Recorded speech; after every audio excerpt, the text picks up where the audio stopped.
Meu nome é Fabiana Tomazini, moro na cidade de Palmas, no estado do Tocantins, sou bióloga e mãe de 4 filhos.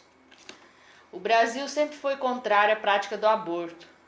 Nossos parlamentares, seguindo a vontade da população, sempre rejeitaram as tentativas de legalizar o aborto. No entanto, nestas últimas semanas, a bancada feminista do Congresso Nacional encontrou uma maneira de enganar a todas e avançar com a sua agenda de morte. Quero denunciar aqui que estas deputadas não representam as mulheres brasileiras. Muitas mulheres já entraram em contato com elas e não nos quiseram ouvir. Se elas não querem nos ouvir, então a quem elas estão representando? Está para ser votado na Câmara o projeto de lei 7.371/2014, que já foi aprovado no Senado. O projeto institui um fundo que deverá receber recursos de organizações internacionais para combater a violência contra a mulher. O texto do projeto, propositalmente, não menciona a palavra aborto, mas menciona outros documentos e leis que falam de aborto.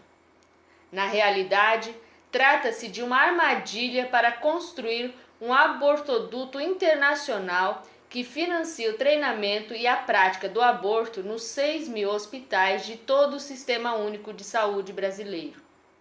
Em 2007, o ministro da Saúde, José Temporão, declarou publicamente que nos hospitais brasileiros podem faltar gases e esparadrapos, mas, se o aborto for legalizado, não faltarão fundos internacionais para financiar as centenas de milhares de abortos que serão realizados.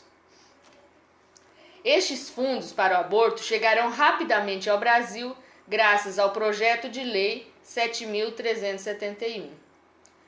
Como poderia estar sendo emplacado um plano tão nefando à revelia de tantas pessoas inteligentes no executivo e no legislativo do nosso país? É o que explicarei aqui.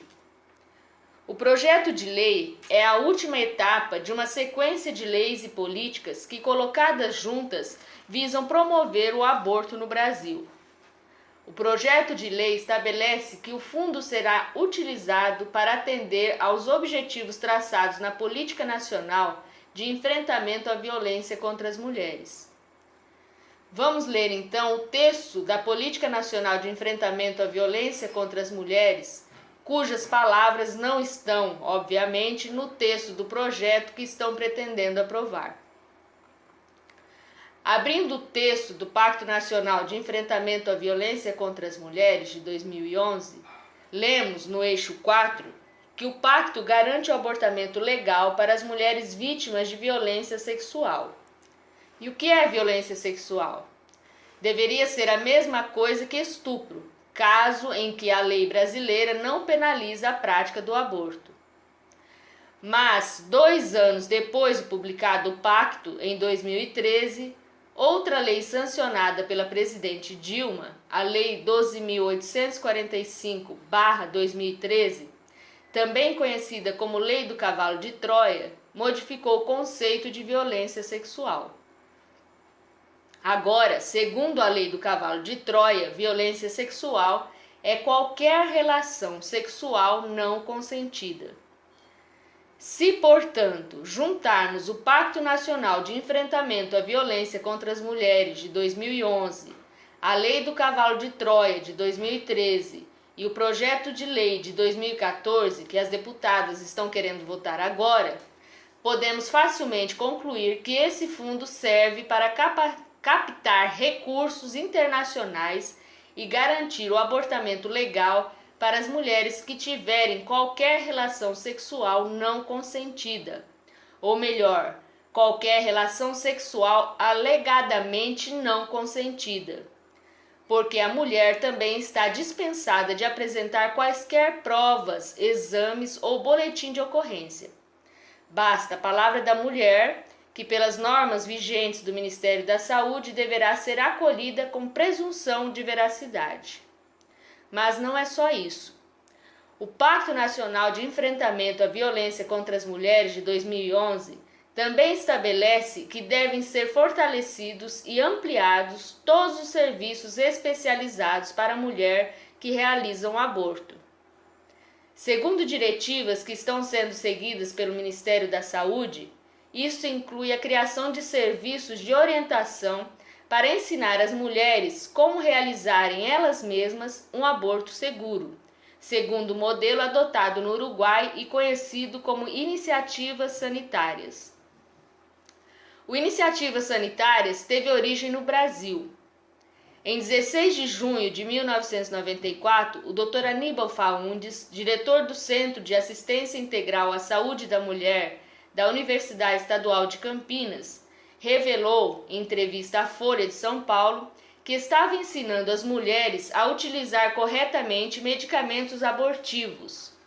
Fazer o aborto é crime, mas, segundo ele, ensinar a abortar é um serviço benéfico. Dr. Aníbal Faundes informava as mulheres o procedimento correto para realizar um aborto seguro em sua própria casa. A mulher chegava em casa e fazia o aborto sozinha. Mais tarde, voltava ao hospital para fazer a curetagem. Depois dessas declarações, Dr. Aníbal Faundes não foi preso nem foi condenado pelo Conselho Regional de Medicina. Então, levou essa ideia para o Hospital Pereira Russell de Montevidéu, onde se atendiam 50% dos partos do Uruguai. A ideia se tornou um protocolo de atendimento médico pré e pós-aborto, legitimado pelo Ministério da Saúde uruguaio. Todas as semanas haviam filas de mulheres à porta do Hospital Pereira Russell esperando a sua vez de aprender como praticar o aborto em casa. E em 2012, o aborto foi legalizado no Uruguai. Antes da legalização, o Uruguai realizava 2.000 abortos por ano. Após a legalização, já se realizam mais de 8.000 abortos por ano. O exemplo do Uruguai agora está sendo seguido pelo Brasil. A Lei 12.845/2013, conhecida como Lei do Cavalo de Troia, a mesma lei que diz que qualquer relação sexual não consentida deve ser considerada violência contra a mulher, diz também, em seu artigo 3º, inciso 7º, que as vítimas de atividade sexual não consentida devem ser informadas sobre seus direitos legais e sobre todos os serviços sanitários disponíveis. Informações sobre o quê? Sobre como realizar o aborto de forma segura. Abortar é crime, porém, dizem os que promovem o aborto, prestar informações sobre como realizar o aborto de forma segura não é crime, mas é um serviço benéfico. O Estado fornece então as informações. A mulher vai para casa e faz o aborto. Mais tarde, recorre novamente ao Estado para fazer a curetagem. Num país pequeno como o Uruguai, foi fácil implementar esta prática. Bastou que a equipe do Hospital Pereira Russell adotasse o protocolo para que a prática se espalhasse em todo o Uruguai. O Brasil, pelo contrário, é um país enorme, tem dificuldades para equipar as 6.000 unidades do Sistema Único de Saúde e capacitar médicos e enfermeiros a prestar informações sobre a prática segura do aborto. O fundo do projeto de lei que está tramitando na Câmara dos Deputados surge, então, com o objetivo oculto de não defender a mulher, mas de financiar e capacitar o Sistema Único de Saúde a informar sobre como abortar de forma segura. Enquanto os brasileiros morrem em hospitais carentes de tudo, na sala ao lado, milhares de crianças não nascidas serão covardemente assassinadas com dinheiro nosso e de grandes organizações internacionais. Eu conclamo aqui todos os brasileiros a divulgar esta gravação. Devemos alertar senadores e deputados. Não se deixe enganar pelos promotores do aborto. Rejeitem o projeto de lei 7.371/2014. Revoguem a lei do cavalo de Troia. Divulguem este áudio.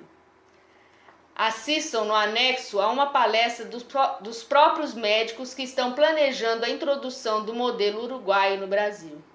Obrigada.